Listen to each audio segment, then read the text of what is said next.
Bismillahir-Rahmanir-Rahim. We have a request for dua of shifa. We have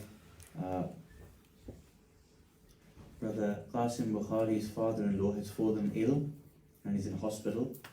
And we also have a young brother in Allentown in the United States of America who has a stomach cancer. They have only given him a few more hours to live, and he is a particular friend of mine as well. I would ask that we can all do dua for both of these individuals and for all of those who are marid around the world. Bismillahir-Rahmanir-Rahim. أَمَّنْ يُجِيبُ الْمُضْطَرَّ إِذَا دَعَاهُ وَيَكْشِفُ السُّوءَ أَمَّنْ يُجِيبُ الْمُضْطَرَّ إِذَا دَعَاهُ وَيَكْشِفُ السُّوءَ أَمَّنْ يُجِيبُ الْمُضْطَرَّ إِذَا دَعَاهُ وَيَكْشِفُ السُّوءَ أَمَّنْ يُجِيبُ الْمُضْطَرَّ إِذَا دَعَاهُ وَيَكْشِفُ السُّوءَ أَمَّنْ يُجِيبُ الْمُضْطَرَّ إِذَا دَعَاهُ وَيَكْشِفُ السُّوءَ برحمتك يا أرحم الراحمين. صلوا على محمد وآل محمد. اللهم صل على محمد وآل محمد. مرحومين, if we can begin with the recitation of Surah Al-Fatiha.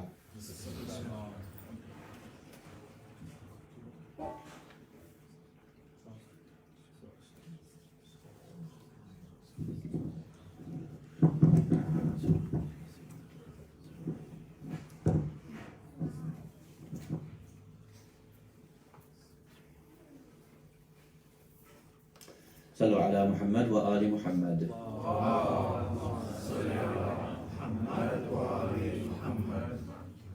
أعوذ بالله من الشيطان الرجيم. بسم الله الرحمن الرحيم. الحمد لله رب العالمين. الحمد لله الذي هدانا لهذا وما كنا لنهتدي لولا أن هدانا الله. والصلاة والسلام على أشرف الأنبياء والمرسلين خاتم النبيين سيدنا الممجد بشير المصدق المصطفى الأمجد محمود الأحمد أبي القاسم محمد. اللهم صل على محمد وآل محمد وعلى أهل بيته الطيبين الطاهرين المعصومين ولعنة الله على الظالمين من الأولين والآخرين. أما بعد، فقد قال الله سبحانه وتعالى في كتابه المجيد وفرقانه الحميد وقوله الحق. بسم الله الرحمن الرحيم. ثم جعلناك على شريعة من الأمر فاتبعها ولا تتبع أهواء الذين لا يعلمون إنهم لن يغنوا عنك من الله شيئا وإن الظالمين بعدهم أولياء بعض والله ولي المتقين. هذا بصائر للناس وهدى ورحمة لقوم يوقنون. آمنا بالله. صدق الله العلي العظيم. صلوا على محمد وآل محمد. اللهم صل على محمد وآل محمد. Awaited Savior of humanity, Imam al-Mahdi alayhi salam, my respected teachers, elders, brothers and sisters, Assalamu alaikum jami'an wa rahmatullahi wa barakatuh. Welcome to our 7th night in which we are discussing the topic, the series of Islam in Britain and Britain in Islam, the years 2020 to 2030.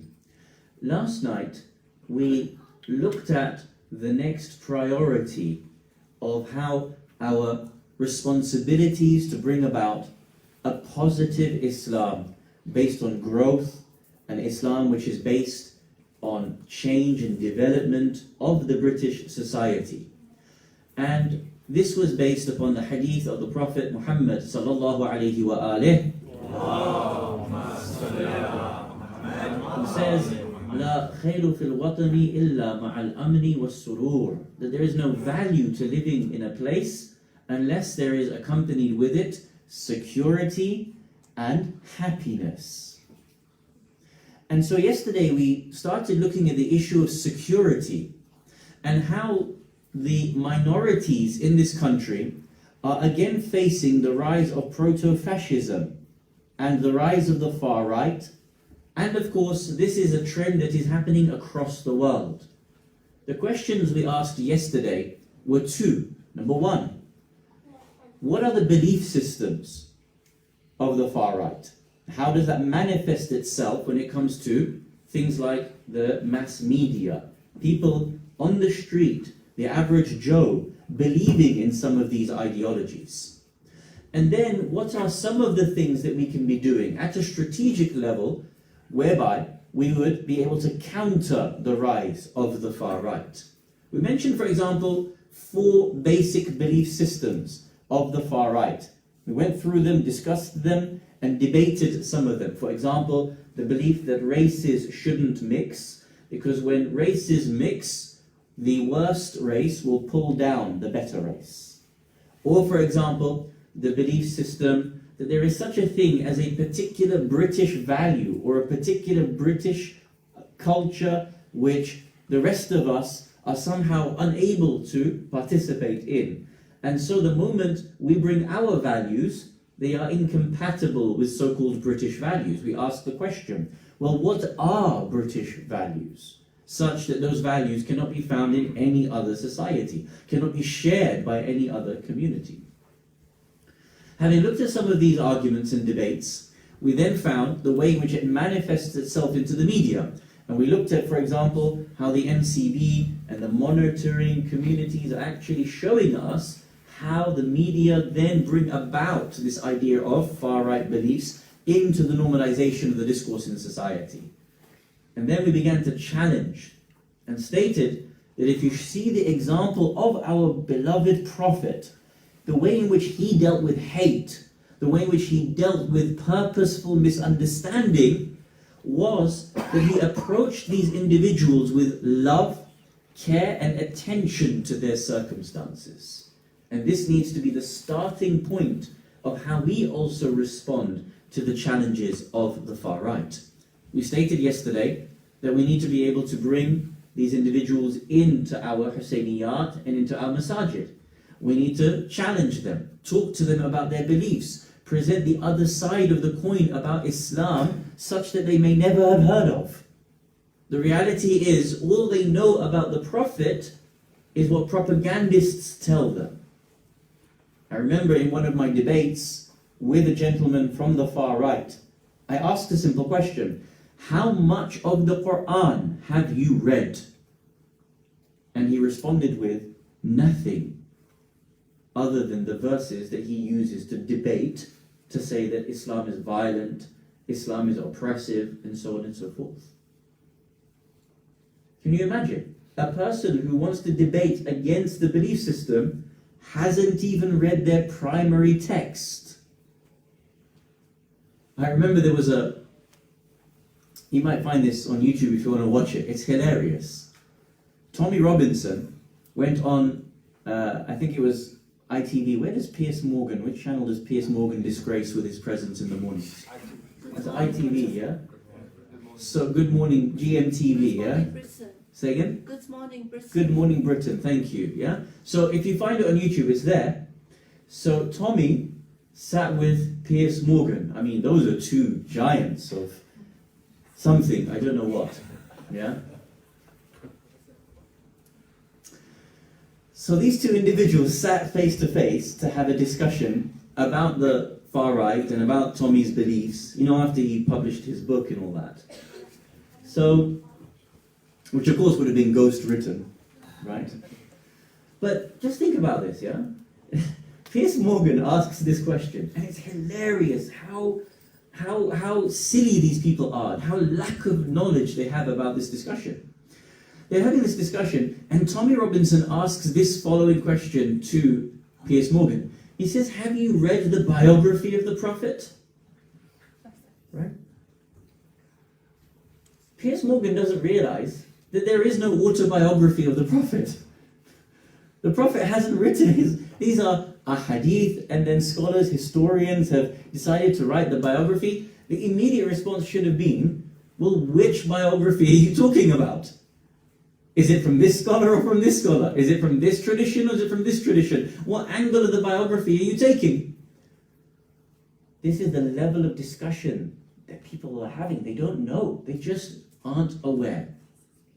And so it falls on us to be able to defend the honor of our Prophet and show the reality of his brilliance, his perfection, and how he was able to lift his society out of such moral degradation. And that if we were able to apply those principles to the world today, how it could also lift societies out of such heavy, deep moral degradation today. As we stated yesterday, the Quran in chapter number 7, Surah Al-A'raf, verse 157, Allah subhanahu wa ta'ala says, فَالَّذِينَ آمَنُوا بِهِ, those who believe in him, وَعَزَّرُوهُ وَنَصَرُوهُ, they should honor the Prophet and they should help the Prophet. أُولَٰئِكَ هُمُ الْمُفْلِحُونَ, they will be amongst the successful individuals.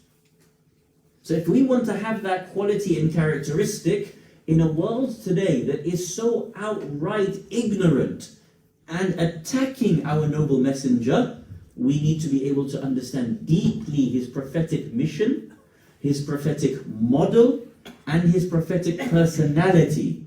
And then, once we have imbibed it, lived it for ourselves, we'll be in a better position to be able to export it to others and to be able to present it in a way which is befitting of the Holy Prophet of Islam, Rasulullah Muhammad sallallahu alayhi wa alihi wa sallam. Allahumma salli ala Muhammad wa alihi. Now yesterday we concluded with an important point. And if you remember, I showed you this counter-Islamophobia toolkit.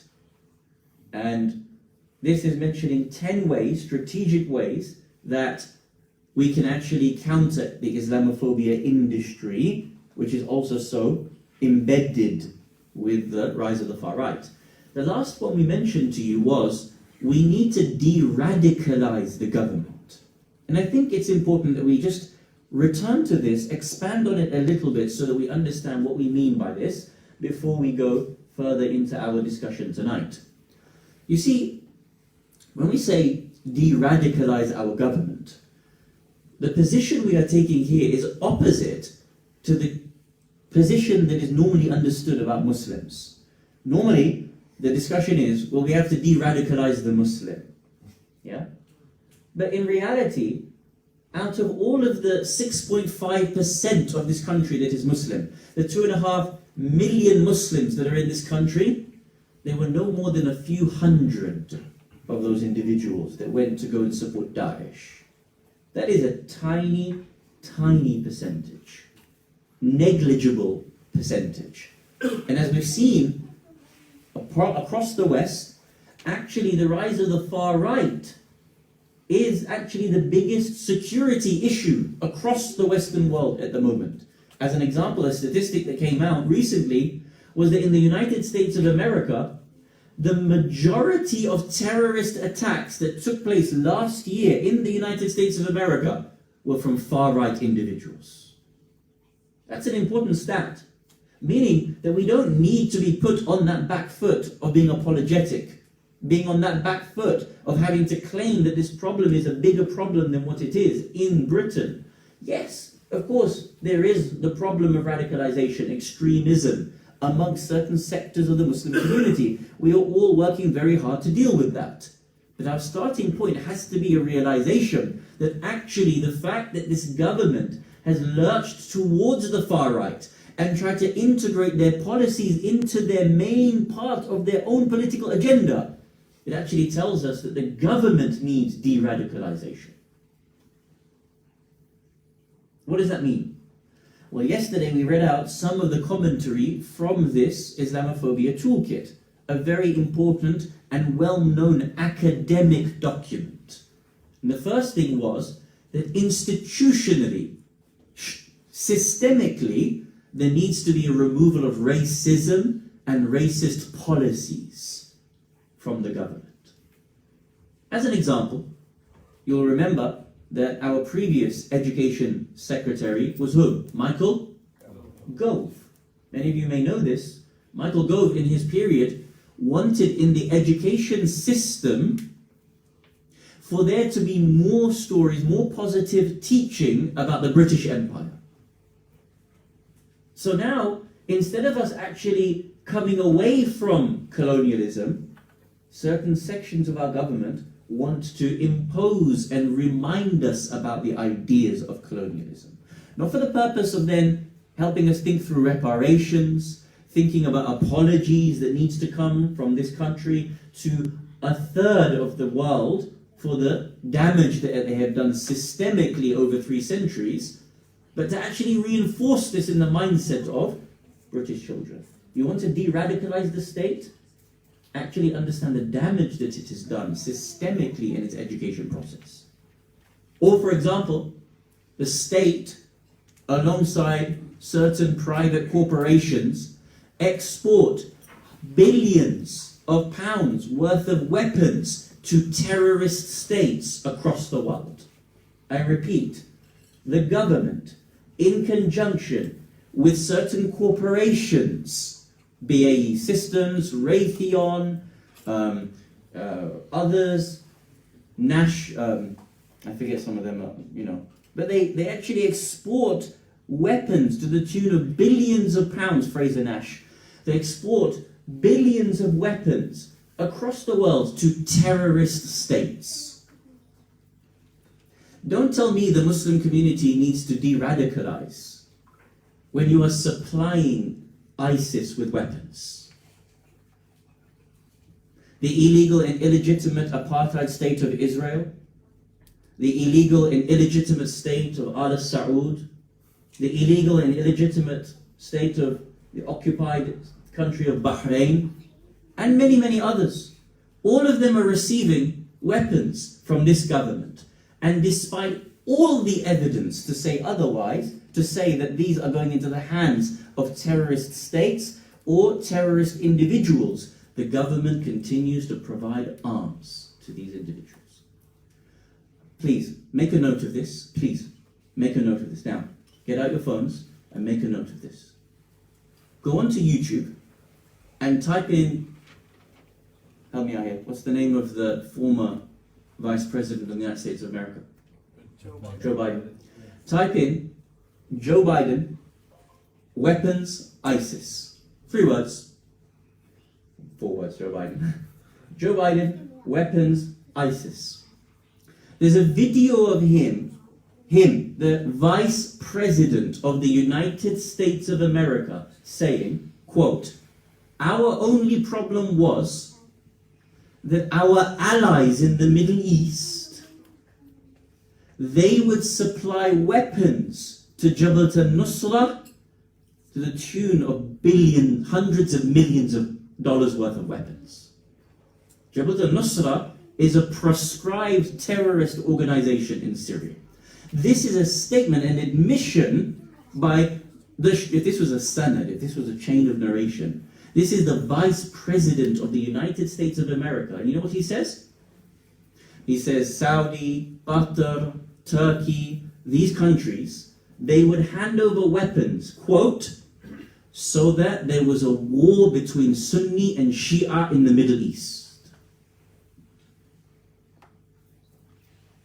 If I can find that video, why haven't BBC found that video? Why isn't it playing 24 hours a day on all of these news stations to tell us that our countries are supplying Jabhat al-Nusra and ISIS and others with weapons? Not only do we need to have a strong law in place that stops these weapons going abroad, we actually need to reconstitute these industries and make it that their technologies are used for good as opposed to destruction.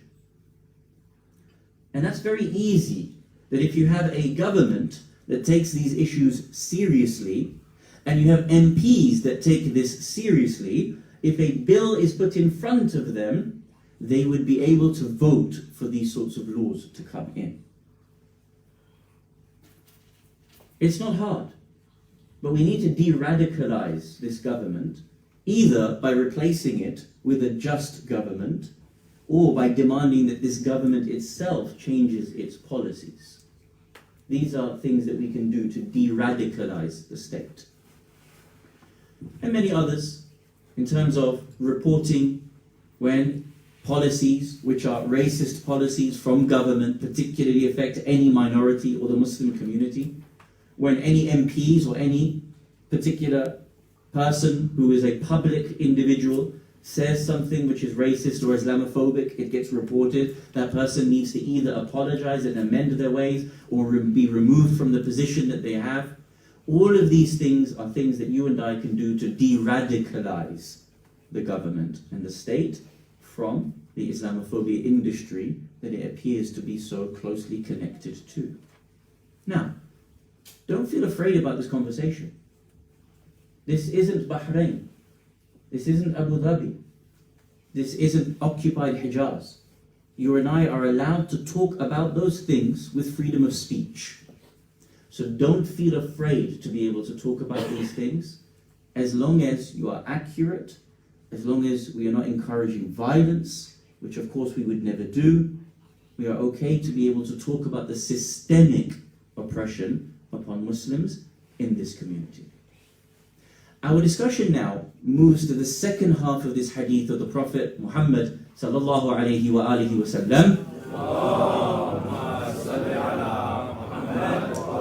لا خير في الوطن إلا مع الأمن والسرور.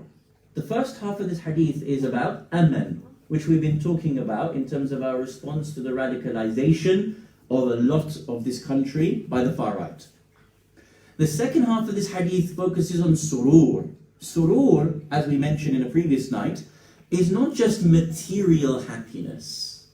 It is a type of internal happiness, a spiritual happiness, a satisfaction that makes a human being function properly. This is the definition of surur. Now, we're still talking about how Muslims can have a positive impact on the society and make a strategic change within the society.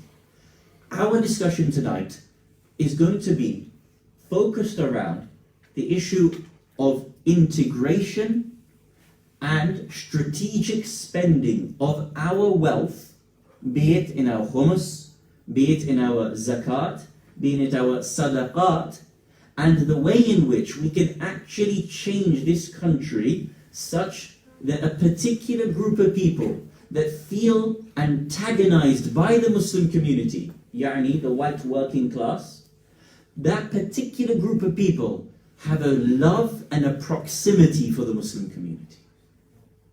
This is our topic, how to do it, and specifically where and how to spend our money such that those who feel antagonized by us tomorrow will end up with love for us.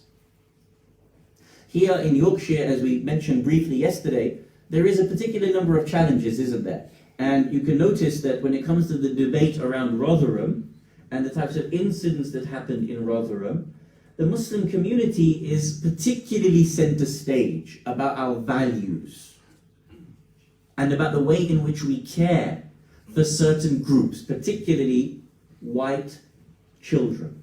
That's the discussion that's taking place, isn't it?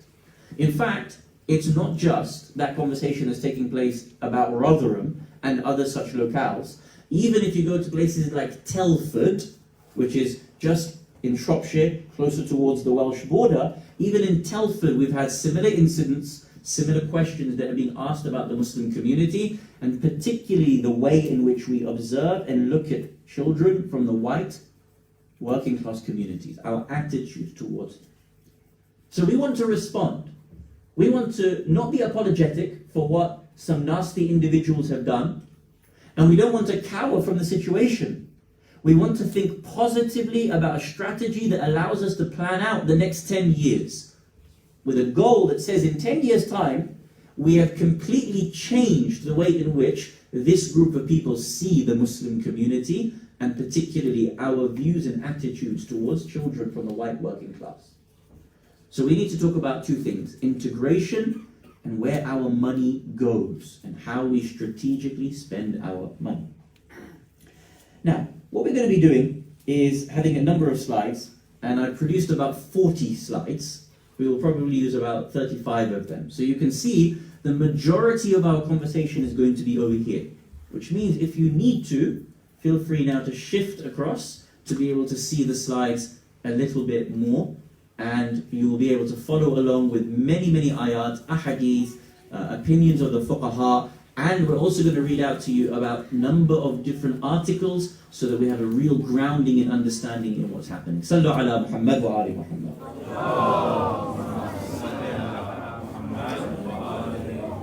Now, the social costs of, we're going to start inshallah with slide number 3, I think. Integration in the UK is a two-way street. In a minute, inshallah. Thank you, Sayyid. The social costs of increasing fear, antagonism, and discord on the basis of religious persuasions or ethnicity requires a re-examination of the strategic role of charitable services in Islam. When we do our charity, when we spend our money, we need to examine how we're spending our money and where we're spending our money. Owing to the sheer number of global humanitarian crises, Islamic taxes and dues are often exhausted on responding to urgent relief work.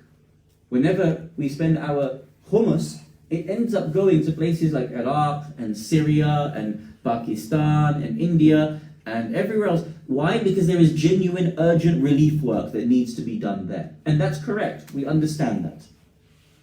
However, with the understanding that we also need to spend there, we also need to think about how we can have strategic spending of our hummus and sadaqat here. And this is what we're going to be talking about tonight, inshallah. Now, if we start with the slide, we're going to start with the discussion of integration in the UK is a two-way street. As you can see, it's actually in quotes, and we actually have an MCB document. Everybody knows about the MCB? What's the MCB, the Muslim Council of? Britain. It is the largest umbrella organization of all of our different Muslim communities and organizations that are signed up to. We need to empower this organization. We want to support this organization. The statement of integration in the UK is a two-way street. Does anyone know where that comes from? Who actually said it?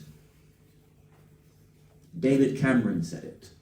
David Cameron spent some time in the house of a Muslim family when he came out and was asked about whether Muslims integrate into the UK properly. He responded by saying, don't ask solely about Muslims integrating into the UK. Integration is a two-way street. We need to integrate, and also others need to integrate with the Muslim community. And so this quote was mentioned by Miqdad Versi in the opening of this particular research. This is a 144 odd page document about the issue of Muslim integration into the UK. Next slide, please. Integration is a two-way street. Let's have a look at some of the statistics. Is there a problem when the far right come to you and say, you lot are not integrating, you Muslimics with your ray guns and your desire for creeping Sharia, you lot, none of you speak English, all of you dress funny, and you don't want to sit with us on a train? Let's see whether the statistics bear that out or not from this national document. There are over 2 million Muslims in this country. I think 2.5 million Muslims in this country. 33% are aged 15 and under. So 1/3 of all of those are 15 and under. What does that tell you? That they're ripe for molding. That's a huge number. We're a very young community, by and large.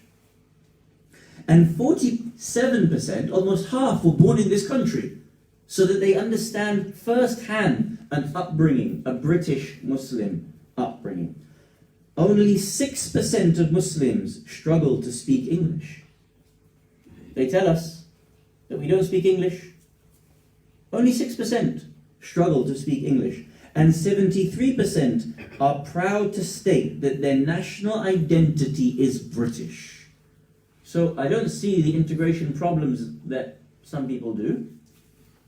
89% thought that their local area is a place where people from different backgrounds get on well, despite claims to the contrary.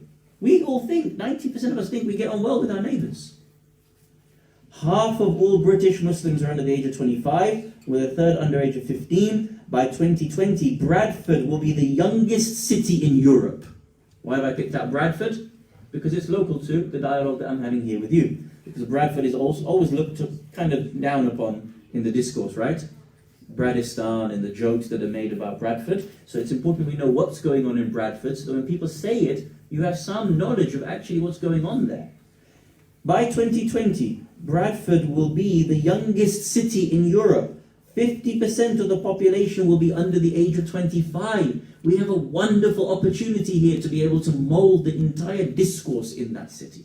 Next slide, inshallah. Now, integration, I'm going to start thinking about this in a different way. We'll come back to the slides in a minute, Sayyidina, if you want to go back to my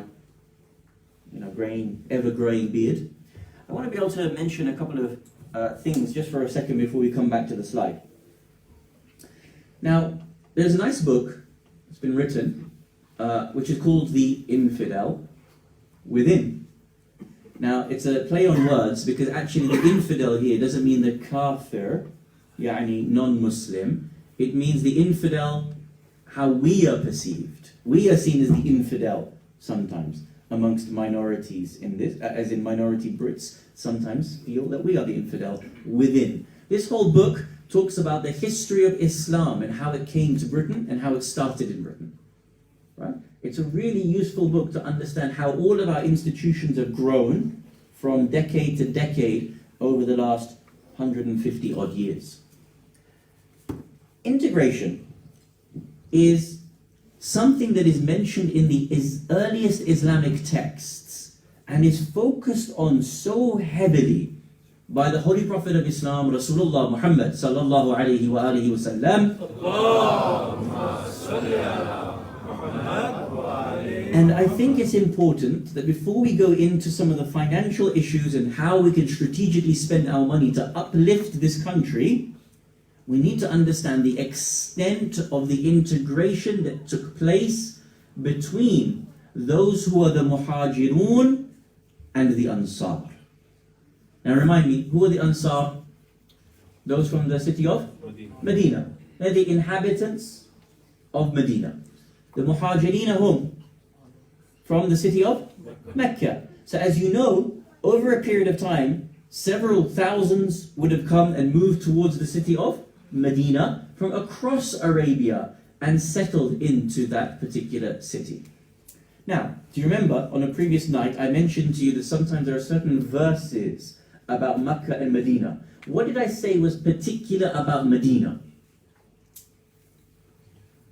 It's a very cosmopolitan, plural city. What do we mean? It had Jews, Christians, Sabians, Zoroastrians. And it had sects of each and every one of them. Now imagine if you are in that city, and all of a sudden, all of these new Muslims, or in our own term today, these Muslimics, start immigrating to this city. Don't you imagine, as a Christian or a Jew who has had the autonomy, who has a certain way of life, has a certain culture, do you not imagine that they would have felt in some way a little bit threatened? Is it not a similar story to what we're talking about at the moment? You see, when you read the Quran, one of the things you and I have to do is when we read verses, is put ourselves into that verse. Imagine it's you and I saying that. Or it's imagine you and I being said to us in that moment. It will really help the way in which you and I read those verses. Now if you look at the way the Quran responds, it's so beautiful. Allah subhanahu wa ta'ala doesn't give threat to the Christians and the Jews of Medina. He praises these individuals. Allah subhanahu wa ta'ala, for example, has verses in the Quran where he actually talks about the Christians and the Jews, that they are heaven bound. Look at this. Allah subhanahu wa ta'ala mentions in the Holy Quran, Bismillah ar-Rahman ar-Rahim, Surah Al-Baqarah, verse number 62. And this is mentioned twice in the Quran. Bismillah ar-Rahman ar-Rahim. Inna alladhina amanu, those who believe, walladhina hadu, and the Jews, وَالنَّصَارَى, and the Christians, وَالصَّابِئِينَ, and the Sabians, Man amana billah, whoever believes in Allah, wal yawm al-akhir, and the day of judgment, wa amila salihan, and does good deeds, falahum ajruhum inda rabbihim, for them they shall have their reward with their Lord, wala khawfun alayhim wala hum yahzanun, for them they shall not fear nor shall they grieve. So who gets ajr? Jews, Christians and Sabians. Subhanallah. Now I just want to go through this verse one more time and help me understand it. You help me understand this verse. Tell me, what are our usul al-deen? Tawheed, Adala, Nabuwah, Imamat, Qiyamat. We have 5, correct? Now look at this verse again.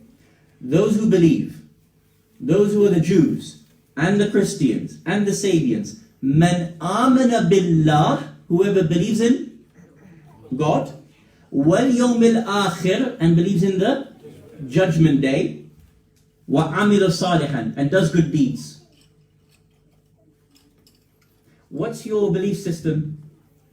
Tawheed, Nabuwat, Imamat.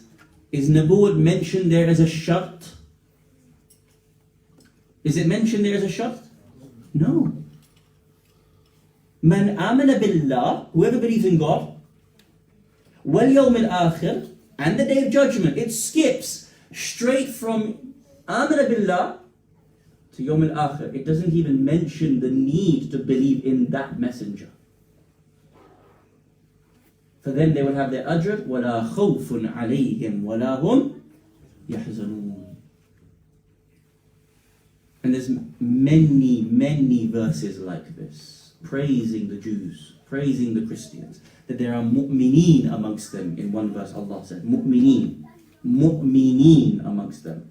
That they are good people, that if you give to them your trust, they will return it back to you. That they are humble people amongst their monks. Look at the way Allah subhanahu wa ta'ala starts the discussion on integration. Now tell me something. If Allah is giving them paradise, imagine how I am to respect these individuals.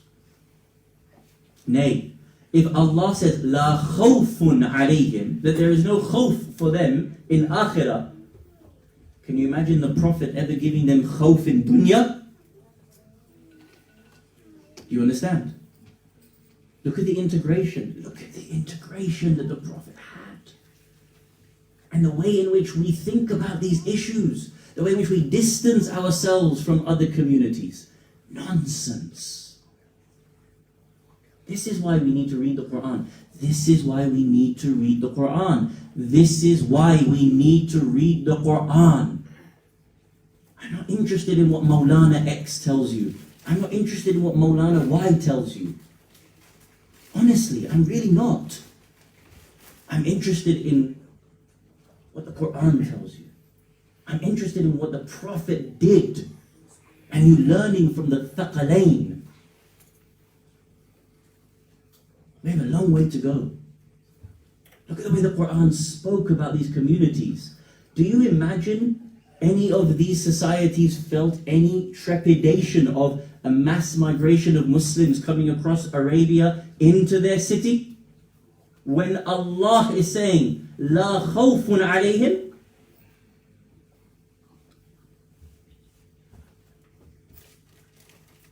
The first hadith, the first hadith of the Prophet publicly in Medina was what? Does anyone know? Afshu bis salam wa at'imun ta'am. Greet them with the salutation of peace and feed them. Now I know I'm primarily here in a Khawaja community. Food is very important to us. Yeah? But look at what the Prophet is saying. That you're able to break down barriers with a good meal. Yeah? Fill the stomachs. I'm going to come back to this. Listen. Fill the stomachs and you will be able to build bridges. Yeah? Invite people to the center. Put on a nice meal. You know, Sayyid was saying to me just, I think yesterday, he said, you know, when we do some of these things, it's very rare to get free food in this world, isn't it? Yeah? Either you have to go on the Arba'in walk, right? Or you have to come to a Khoja center. Yeah? What I mean is that we give food and we invite people. And we want to sit down and it breaks the bread and it breaks the tension and we get to talk to each other. Do you remember that mosque where there was 40 of those fascists, people from the far right? They were outside the mosque baying for its blood. The Muslim community actually invited them in. Let's talk about football, let's have a cup of tea with each other. Where was it? York. Where was it? York. I've been telling you about Bradford, I've been talking to you about Leeds, I've been talking to you about Telford. It was round the corner in York. There is so much, if we just go back to the way the Prophet dealt with things, you will find all of these issues of integration so easy to overcome. There is a phenomenal hadith narrated by the great companion Jabir ibn Abdullah al-Ansari. And just as an FYI, there is a book there on the biography of Jabir. This hadith is mentioned in there. Jabir says that when the Muhajirun moved and migrated to the city of Medina, do you know what the Ansar did on the first day that they arrived? They immediately divided all of their wealth into 50% and gave half of their belongings to the Muhajirun. That's integration. That's tough. That's tough. We have Syrian refugees. We have Iraqi. We have Eritrean refugees that have come here, struggled on dinghies to get here. How much does the Muslim community do for these people? Yeah? The Ansar immediately, actually, you know what the hadith says? That the Ansar, the men who had more than one wife, they would divorce one of their wives so that they could go and get married. I'm not telling you to do that, huh? Yeah? I'll get in trouble, but that's actually what the hadith says, that they gave, if they had two wives, they divorced one and then they gave half their wealth away. This is important. They gave half their wealth away. Then Jabir narrates an amazing story. You know, when I read this story, wallahi, I just had to close the book, say, I just need to sit and think about this story, and I can't read anymore until I've truly fathomed the extent of this hadith. Listen to this hadith. It says, Jabir mentions that the economy in Medina was what? It was a very agricultural type of economy. They used to have date farms, ahsantum. So now the Muhajirun used to be given jobs in the date farm. So not only were they given 50% of the Ansari wealth, they were given jobs where the Ansar used to work. So now they used to come and pack bags of dates in order for it to be sold or to be given to the new converts, the new arrivals from the city of Mecca. You know what he says? That when they used to come, the Ansar used to pack the bag of dates, one being heavier, one having more dates than the other bag. And they used to take that bag which was heavier and give it to the Muhajirun as their gift. So not only they gave half, not only gave their jobs away, they even gave more of the dates. The Muhajirun said, we don't want this. This isn't fair. You know what we'll do? We will now make what looks like to be a heavier bag. It looks like it's a heavier bag with maybe brush and some sticks in it. But really, we'll make the actual heavier bag with the more dates, the one that's actually the less bag. So we will take what looks to be like more dates, but really we'll give the Ansar more dates. When the Ansar found this out, they would switch the bags, and they would switch the bag, and they would switch until you couldn't help, but each of them was switching the bags, so the other group would get more and more food from the other person. This is mentioned in the books of Ahadith. You know what it says as a conclusion to this narration? It says that the Ansar, when they would die, they would give of their inheritance, 50% of their inheritance to the Muhajirun. You know what the hadith says? The Prophet came to the Ansar and said, now you have done enough for the Muhajirun. They are integrated into society enough. You don't need to do it. You know what the Muhajirun did? they continued to give 50% of their wealth in their inheritance until Allah had to force them to stop by revealing verses of the Quran telling you how much your inheritance has to be. Not only did they give half their wealth away upon arrival, not only did they give their jobs away, not only did they give more of their own food away, they even gave 50% of their inheritance away in order to make a proper integration with people who had left everything in Mecca for Islam. Wallahi, when I read that, and it's mentioned, I just had to say, you know what? When we talk about us being good Muslims, I'm sorry, or at least me, I can't talk about you. When I talk about myself being a good Muslim, honestly, I would not have been able to be amongst the Ansar. I don't think I could do that. I don't think I would have had that capacity to give that much away for the sake of another human being. But that's the standard of Muslim that was there in the earliest period. Those companions. Radiyallahu anhum wa radu an. Allah subhanahu wa ta'ala says in the Quran. So now we go back and we realize that we have to integrate, and we also need to be able to have a strategic level of spending such that when we spend, we are able to help those people who are most in need in our societies, but also target that spending towards those people who feel antagonized by us. And I mean specifically, so there's no ambiguities, the white working class of Britain. Our spending Islamically is supposed to go on them. And I will show you from the Quran and Sunnah and Fatawa of our Maraji' to say where that is the case. Here we can see how much Muslims spend in our sadaqat, our zakat and our khumus. There, on average, the British Muslims, is that the right slide? British Muslims each give an average of £371 per year, whereas our Jewish brethren give £270 a year, Protestants give 202, Catholics 178, and atheists £116 per year in charity. Muslims, according to these stats, and it's agreed upon, are by far and away the most charitable people in the United Kingdom. £130 million in Shahr Ramadan alone in 2018, which is the equivalent of £38 per second Muslims give, is raised in the month of Ramadan, but that money goes out of the country.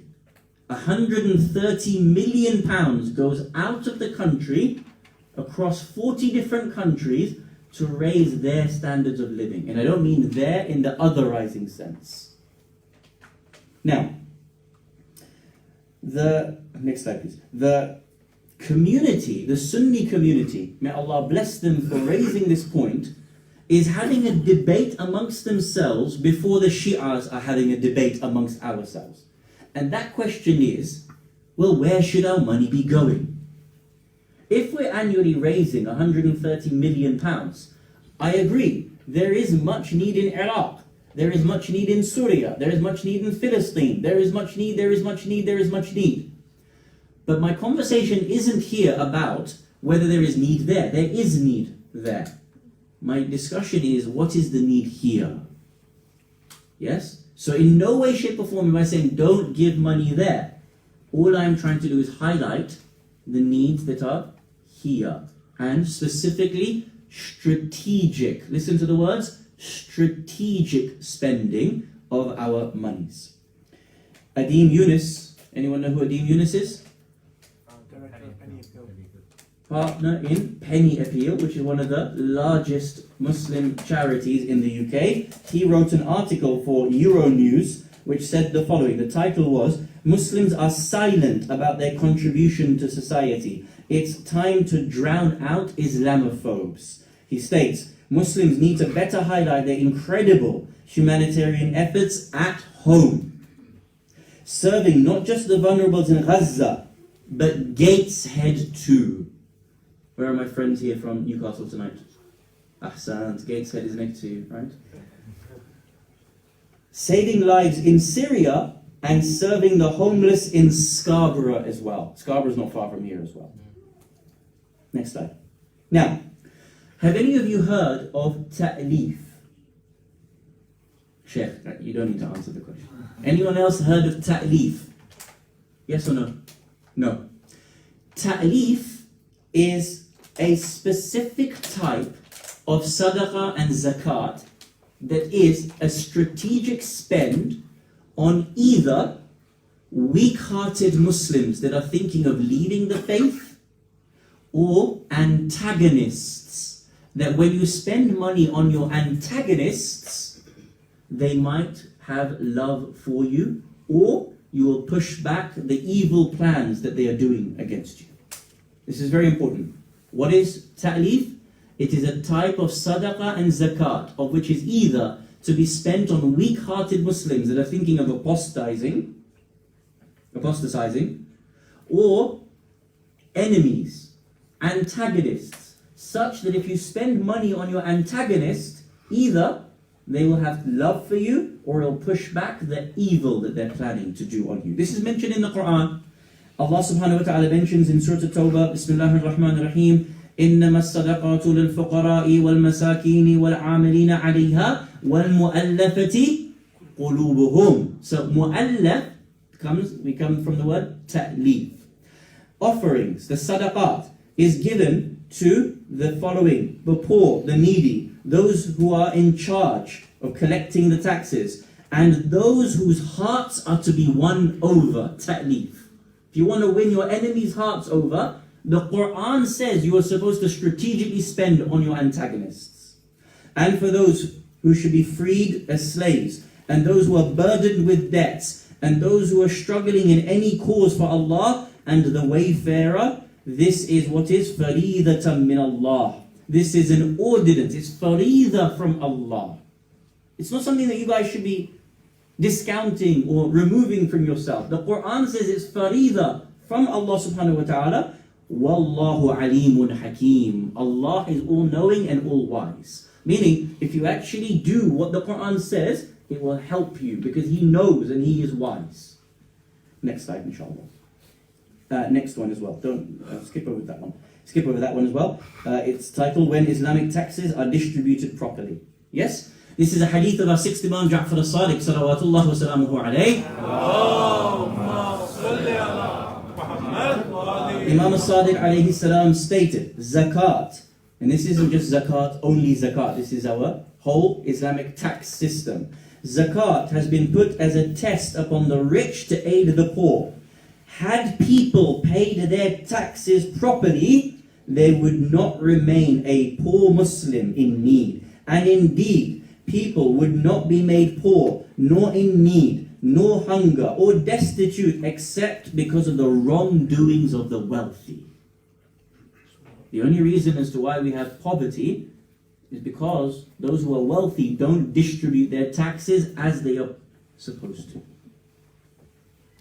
Next slide, inshallah. Now, what I'm going to do here, I'm going to show you several verses under a tafsir or tadabbur mawdu'i. What is that? Tadabbur mawdu'i is the skill when we ask the question to the Quran. We take any question, we say, tell me all the verses regarding this one question I have. Mathalan, my question is, what is the relationship between spending and strategy?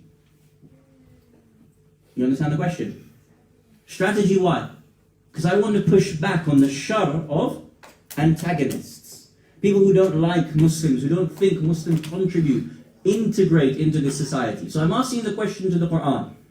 What is the relationship in the verses between those verses that tell us about strategic spending and how to be able to spend money? Let's have a look at some of the verses in which Allah subhanahu wa ta'ala talks about this. I'm going to go through these quickly so that you understand these are what the Quran says. Verse number 1, as an example, Allah subhanahu wa ta'ala mentions that spending كَيْ لَا يَكُونَ دُولَةً بَيْنَ الْأَغْنِيَاءِ مِنْكُمْ. Money is not supposed to go and circulate amongst one class of people. If you think your money is only there to be kept amongst yourselves, either as the rich or either as Muslims, only spending on Muslims, you're wrong. Next slide, inshallah. Allah subhanahu wa ta'ala says, يَسْأَلُونَكَ عَنِ الْأَنْفَالِ. They ask you about the spoils. وَأَصْلِحُوا ذَاتَ بَيْنِكُمْ. That your spoils, the things that you gain, are there to make the bonds of brotherhood good amongst yourselves. Next. Allah subhanahu wa ta'ala says multiple times in Quran, idfa' billati hiya ahsan falladhi baynaka wa baynahu adawatun ka'annahu waliyyun hamim. Listen to this verse. Pay close attention. Allah Jalla Jalaluhu says in the Quran, repel evil by that which is better, and then the one who is hostile to you, the far right, the antagonist, the one that doesn't like you, who thinks you're scary, who thinks that you're like the people in Rotherham and Telford. Repel evil by that which is better. And then the one who is hostile to you, he will become as a devoted friend. You don't have to believe me. You have to believe Allah Jalla Jalaluhu. That when you spend strategically on these people, and you understand what they're going through and help them, they will become a devoted friend. What did I say yesterday to you? I mentioned that I sent a message to one of my friends from the far right. And I told him about some of the projects we're doing, which I'm going to show you, for the far right, for the white working class. What did he say? Him and his missus? If you do this, you will win the hearts and the minds of the white working class. مُؤَلَّفَةِ قُلُوبُهُمْ. You will change their hearts. Allah says it in the Quran.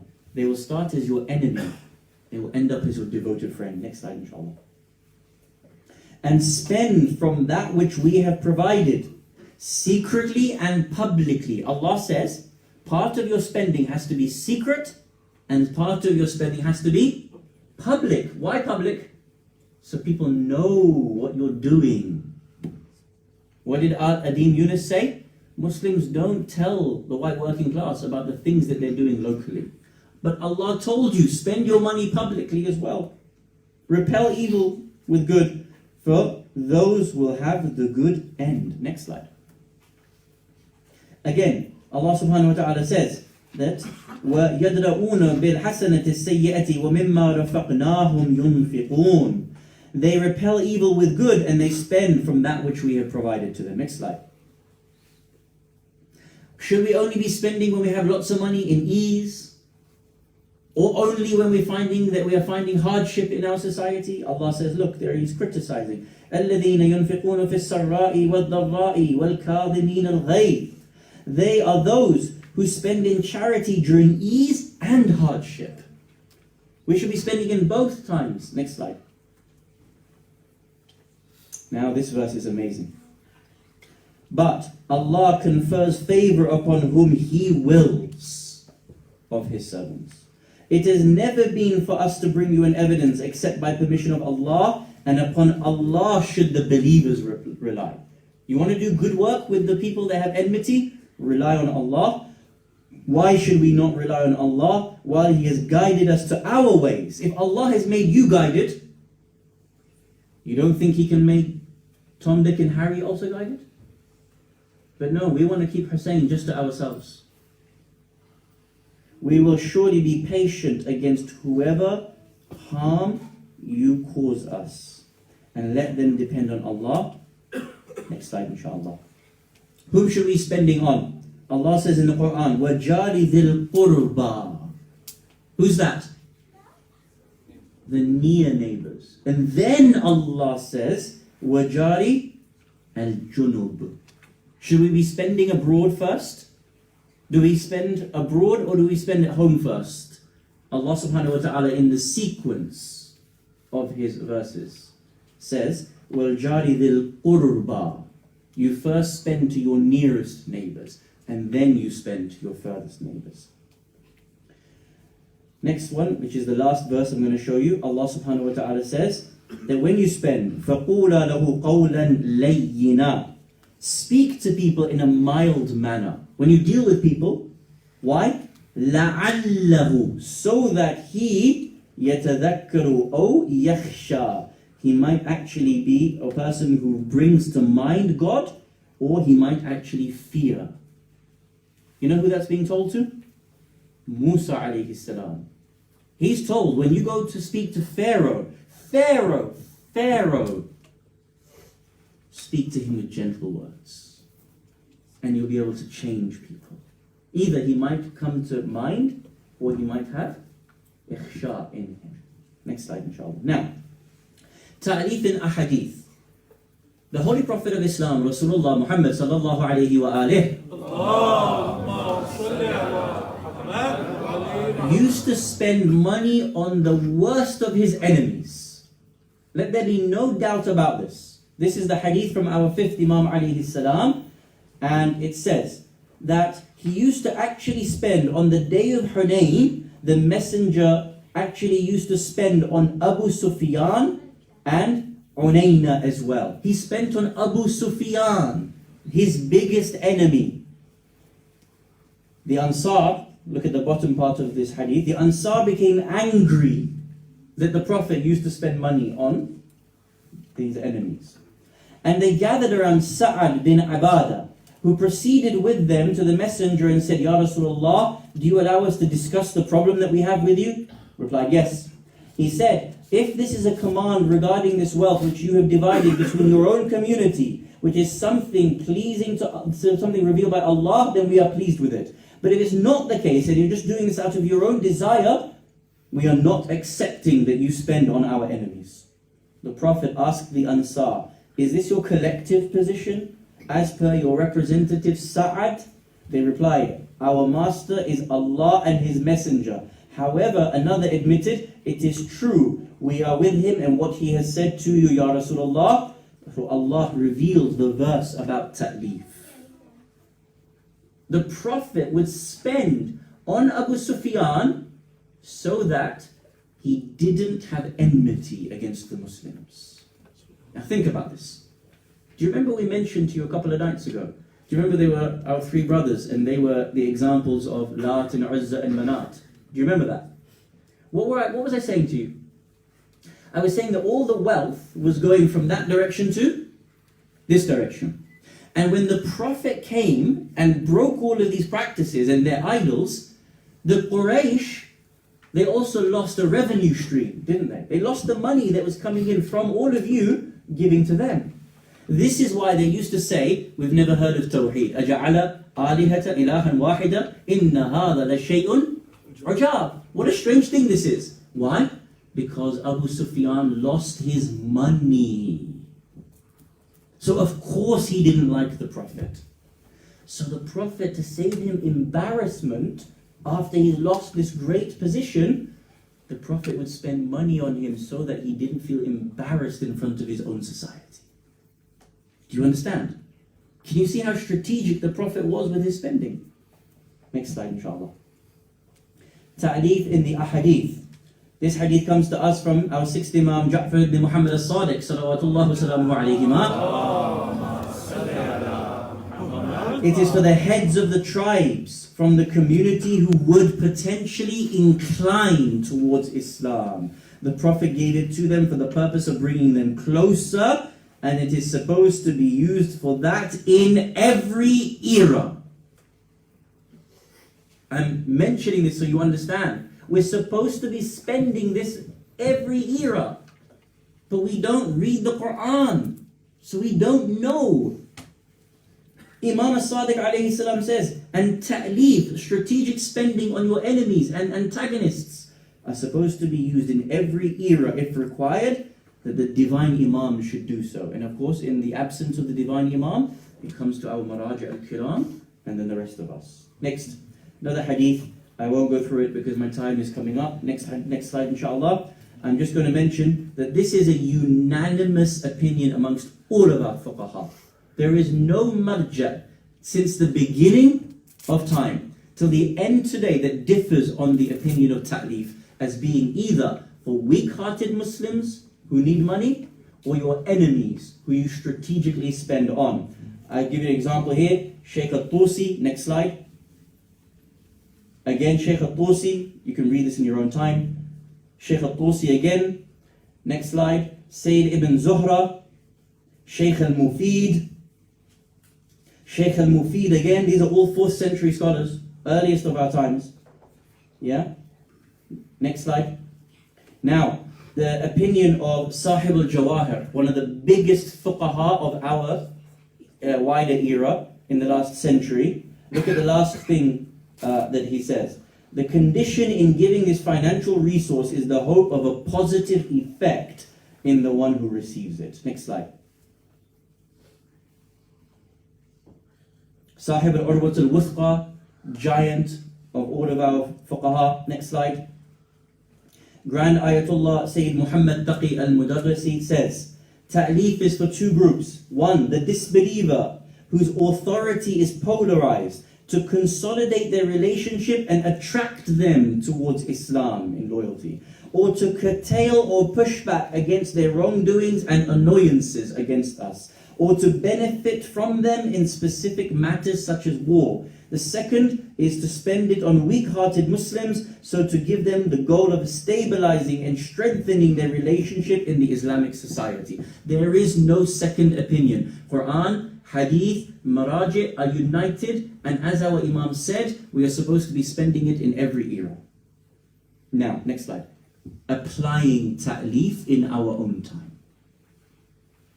This is the conclusion, that when you are spending, how might you spend? I'm only going to give you one example of how you might spend, but the idea is that you think about these things for yourself after we depart, and you participate in these movements. Now, I'm going to read to you certain case studies and articles. This is from the Independent. Please, everyone have a look. What's the date? 28th of March. It's this year. The UK has a total of 3.7 million children living in absolute poverty. Next slide. Child poverty above 50% in 10 UK constituencies. Next slide. 18th of August 2019. How long ago was that? 3 weeks? 2 weeks? British children so hungry they eat loo paper and scavenge in bins. This is from the Mirror, national newspaper. Understand what's going on in your society with white working class children. Understand it. Next slide. Almost 1 million families to be hit by Theresa May's plan to end free school lunches. So children are already going hungry, destitute. Children are already scavenging in bins.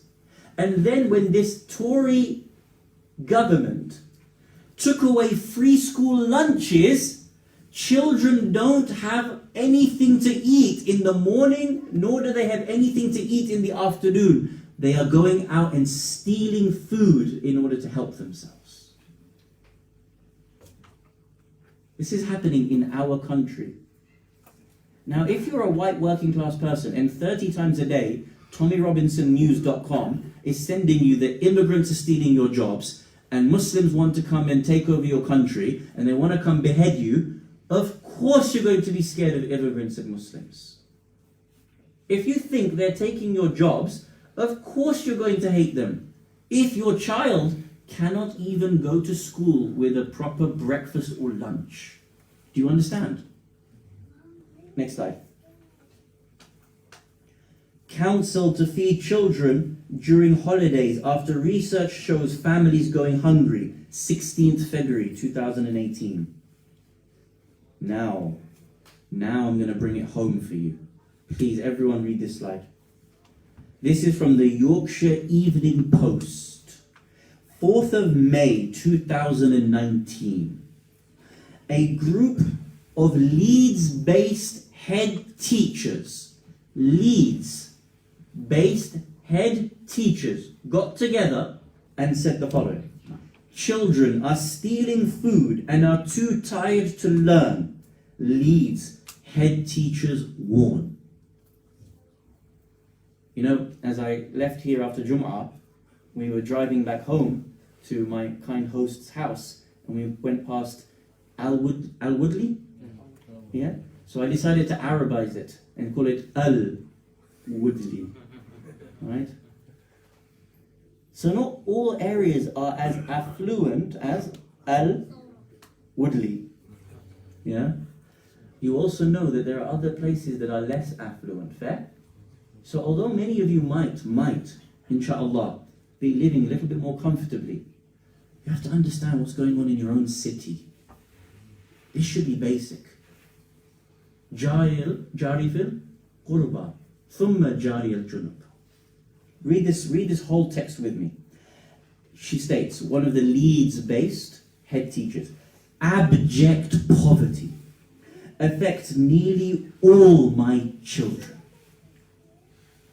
One Leeds head teacher has said, fearing that school dinners are often the only hot meal a student will have that day. Our children's shoes are open, clothes are threadbare. The head teacher of one Leeds primary school has said, our support with food bank vouchers has risen steadily over the last few years from an already high starting point. The school is working with social care colleagues to provide money for families for things like electricity and heating, they added, whilst teachers had stepped in to donate prams and baby clothes. You know, in this article, you know what she says, this head teacher? Our children look like they live in Victorian times. This is happening in your city. Next slide. This is from a town in Wales. Kids will be denied access to school services, lunch, if they don't pay dinner money debts. The school basically takes money every day from parents. Like you pay it in advance, 50p a day, but you pay it in advance so that your child has an apple and a drink to eat in their break time. Parents are unable to afford this. So the school, because of Tory tax cuts, the school has now said, we're not going to feed your children until you pay off the debts. Look at the next line. Backlash from parents after primary school threatens to bring in bailiffs. The school needs the money, so they're threatening parents that if you don't pay us 50p a day and the debt that you owe from last term, we're going to send bailiffs into your house. Do you understand what is happening in your own country and own city? To white working class children. Next slide.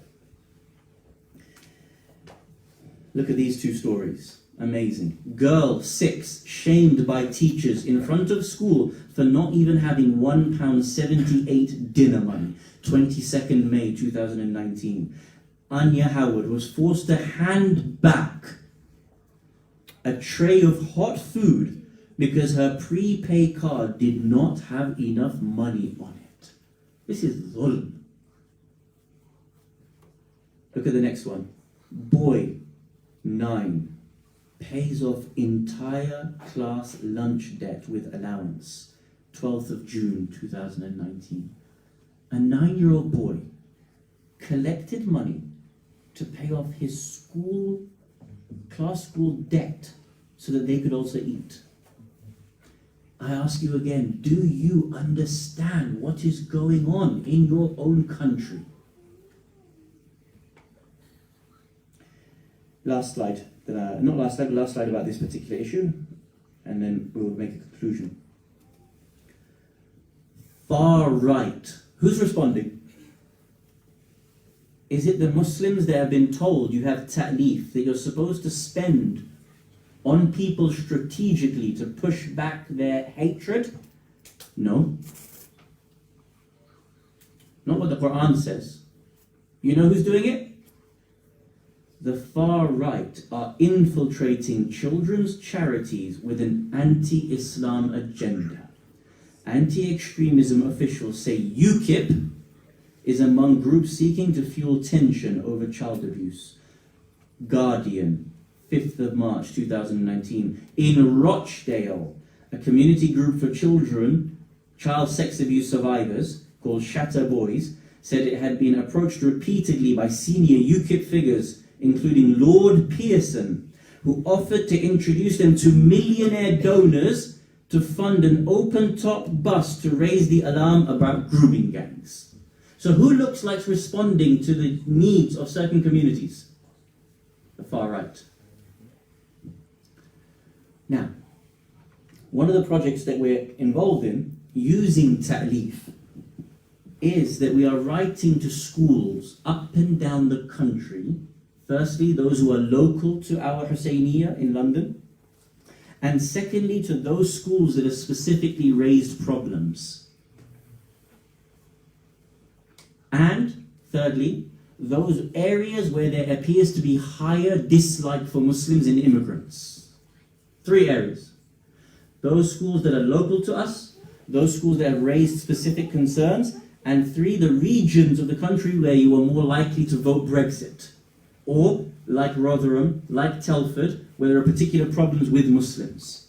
We're writing to these schools and saying, we understand that the Tory party has devastated free school meals. We're here to help. Is there any parent that has a bailiff coming to their door and saying, you need to pay us 350 quid now to pay off last term's debt, otherwise your child is not eating again? We'll pay it off. Is there any school that needs to be funded for apples and bananas during their break? We'll fund it. Why? Because as it's stated, spend your money privately and publicly, such that if you are able to do so, you will turn enmity into love. Tell me something. If you were a father, if you were a mother of the white working class, and your child this morning didn't have breakfast or lunch, breakfast because you can't afford it because you have to work 2 jobs, lunch because the Tory party has snatched, through its austerity measures, free school lunches away, and then a Muslim comes and pays for that child's hot lunch. Tell me, be honest, are you going to have enmity towards that Muslim now? And when you show that it's from the Prophet himself and the Quran that tells you you're supposed to do this, what are you now going to think of Quran? And what are you going to think of the Holy Prophet of Islam, Rasulullah Muhammad sallallahu alayhi wa alihi wa sallam?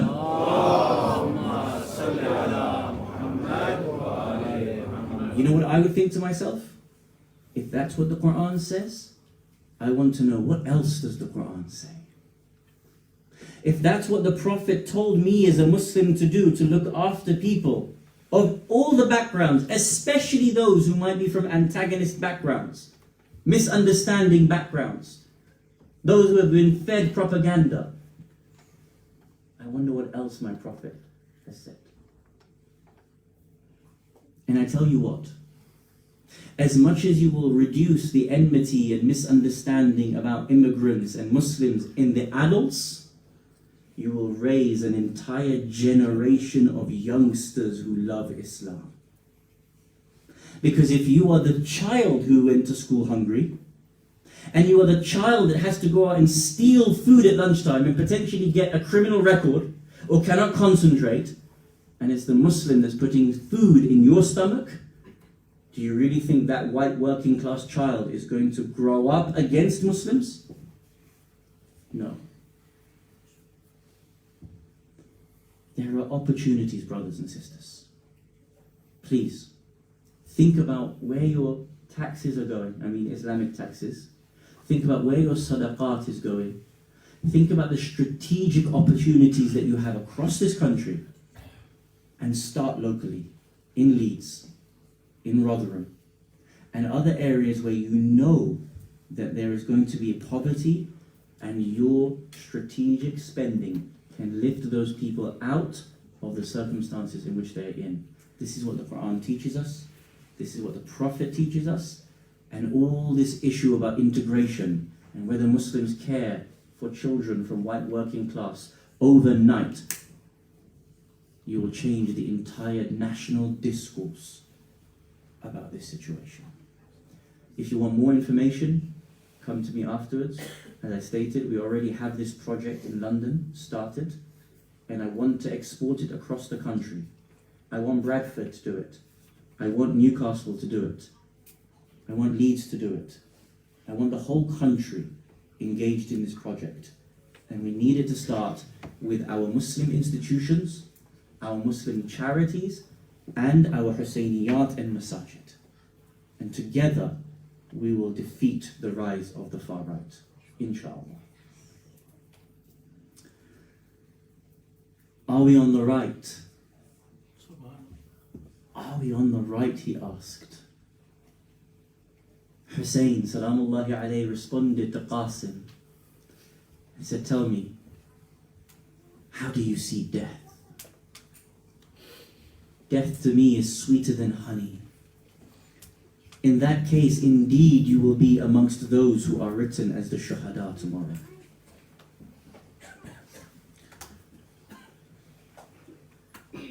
When Imam al-Hasan alayhi salam was poisoned, we are told that the poison ran through his body such that he coughed up part of his stomach. And he took the stick and would turn it over. In his last hours, his hand is in the hand of Imam al-Hussein alayhi salam and says to him, La yawm ka yawmak ya Aba Abdullah. There is no day like your day, O Aba Abdullah. I won't be there to help you, but in my stead I will send 2 sons. And one of them will be Qasim, and it is for him to be my representative on that day, such that he will fight for me the way I would fight to protect you, O Aba Abdullah. Those of you who are uncles and aunts, those of you who are fathers, just imagine that scene, having to tell your own brother, I am going to send my son in my stead to fight and to die, knowing that he is only 15 years old.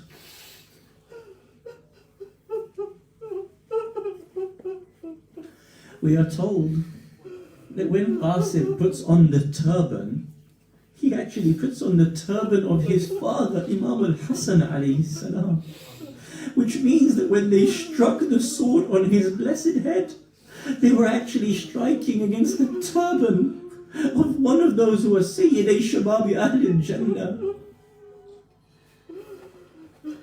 We are told that Farwa, the mother of Qasim, would be preparing him. Not that Qasim needed that preparation, but they would sit together and she would say, tomorrow you are going, and I do not want to be embarrassed such that anyone else from Al Muhammad goes before you. We know that Qasim would go back and forth from his tent to the tent of his uncle. Uncle, please, now allow me to go. Now allow me to go. And each time he would be refused, it is said that Qasim goes back crying towards his mother. Mother, my uncle does not allow me. I am seeing all of the family members go, but you will be disappointed in me. My grandmother will be disappointed in me. Is there any way that you are able to let me go? We are told by our Dhakireen that at that point she tells her son that there is something that your father Al-Hasan alayhi salam has kept for you for this moment. Apparently it is a scroll or some letter. She hands this towards Qasim, and Qasim takes it towards Imam al-Hussein. He reads it, and immediately tears fall from his eyes. He kisses this letter, he wipes it on his face, and he says, Qasim, I give you permission. What is this letter? It is from your brother Al-Hasan, saying that I am now instructing you to give my son Qasim permission to go. He is going to be my representative this afternoon. We are told that when Qasim alayhi salam enters into the battlefield, being nothing more than a 15-year-old boy, the sword that he carries, it is so long, so heavy, it is dragging along the ground. A boy who cannot even wield this sword properly. How is it that he's going to fight against 30,000 men who are there on horses with their spears, with their arrows? But no, this is Qasim who has been trained by Al-Abbas. This is Qasim who has been trained by Akbar. This is Qasim who has watched his father and watched his uncle wield the swords in the history of the battles of Islam.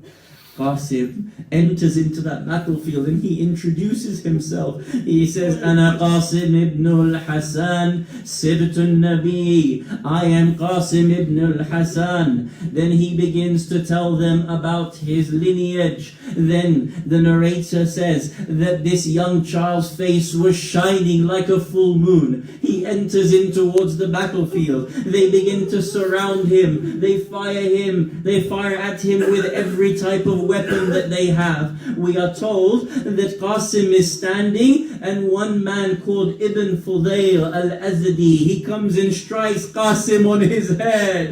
Qasim is struck. He falls towards the ground on his face. We are told that he calls out, Aghithni ya Amma, come to my aid, oh my uncle.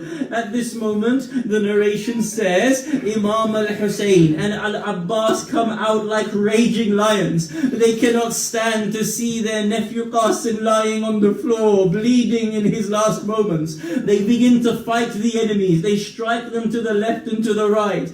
But as they strike the enemies, the horses are beginning to ride to the left and to the right. They begin to try to move one way and another in order to escape the swords of Hussein and Abbas. It is said at that moment, when the dust settles, they see that the horses have trampled upon the body of Qasim whilst he is still alive. The narration says that the thing that Hussein saw this scene. Qasim's legs are kicking the dust in the last seconds of his life. At this moment, Hussein comes towards Qasim. He picks up the broken body of Qasim. He places it into his arms. He says, Oh Qasim, it kills Hussein that you called him, but he could not come to you. And when he did come to you to aid you, he could not assist you in your last moments of your life. Go towards your grandfather Rasulullah. Go and have your thirst quenched by Fatima az-Zahra. At this point, the women begin to cry out, Wa Hasana, Wa Qasima. Oh Qasim, what have they done to you? Hussein picks up this body. He brings it back towards the tent. We are told that Akbar has already been killed. We are told in the Maqtal that Imam al-Hussein alayhi salam has a tent for the bodies of the shuhada. He has Akbar. He places Qasim next to the body of Akbar. He sits down between these two broken bodies. He places one hand on the chest of Akbar. He places another hand on the chest of Qasim. The narration says he looks towards the sky. He says, Oh Allah, bear witness that they have taken my sons from me this afternoon. ألا لعنة الله على القوم الظالمين وسيعلم الذين ظلموا أي منقلب ينقلبون إنا لله وإنا إليه راجعون. We ask Allah subhanahu wa ta'ala to hasten the appearance of Imam al-Mahdi alayhi salam, to allow us to be alongside him at all times in our life and in our death. If we are to pass away from this world before his coming, Ya Allah, raise us from our graves so that we can partake in the victories of Muhammad and Ali Muhammad. Ya Allah, help us to be able to achieve our goals in helping our society to become better. Matim Hussein, Ya Hussein.